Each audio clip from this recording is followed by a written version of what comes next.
Make sure you like, comment, subscribe. Make sure you always watch the full video. Lil TYS was on his way up in the rap game and made history in the industry, but he was tragically killed right before he blew up and took everything to the next level.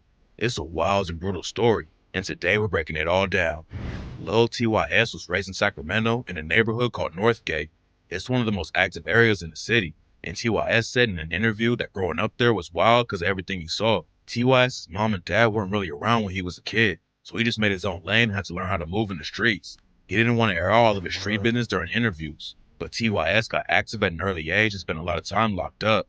TYS said he was in and out of juvie all the time as a kid. The first time he got booked was for evading arrest and selling a little weed. Then he came out and started kicking in doors and robbing houses, and his second arrest was for burglary and another weapon case. There were a few probation violations that got him locked up for a few months at a time, and before he turned 18, he'd already been to juvie 10 times.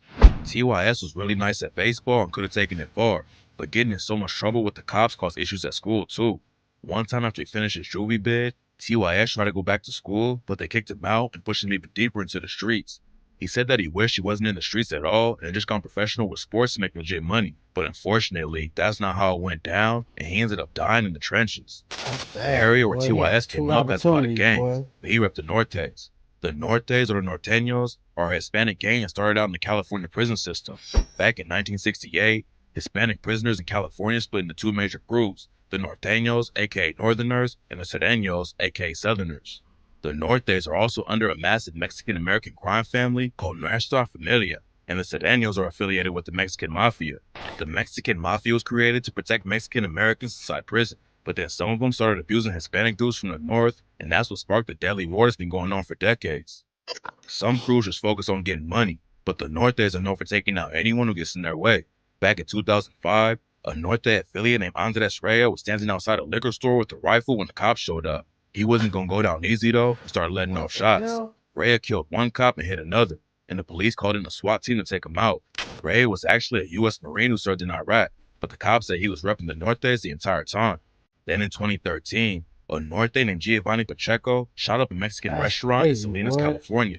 7 people got hit during the shooting, and 3 of them ended up dying from their wounds. Lil TYS was repping the Nortes, but he also had his own crew he started with some homies back in the day called Take Your Shit, and that's where his rap name came from. TYS hopped up to Port Shirley, but he always knew he wanted to make it in the music industry. He started making his own songs as a kid, but after he got active in the streets, he was focused on making money.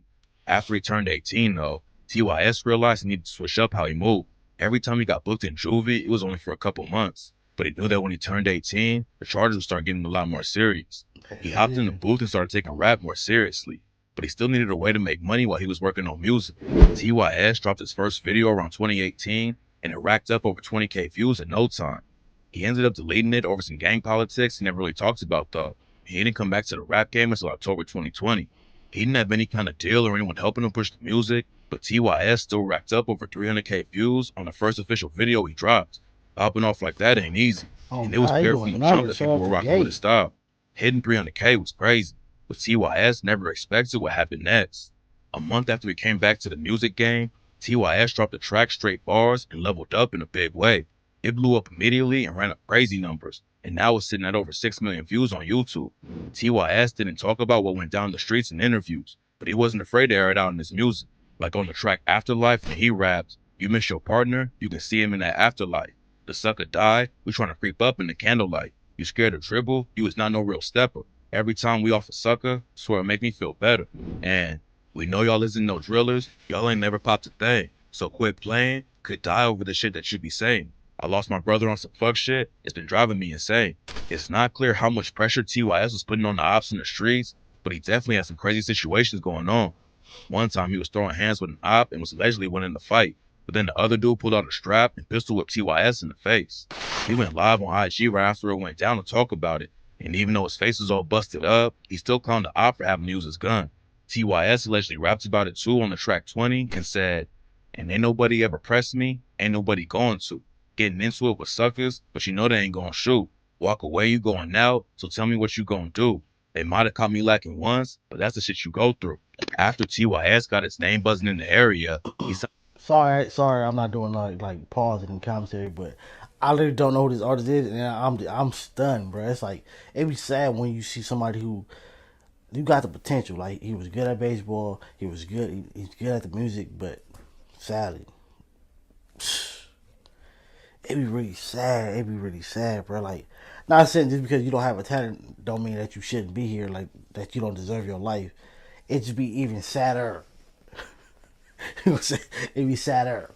It be sadder when somebody does have somebody. It's like seeing somebody homeless, like down, like super down, and you like we all done seen a homeless dude or homeless lady or whatever. They can sing like from the soul, bro. Like forget they can sing, they can sing. But it's like, well, look where you at. It's like life is crazy, man.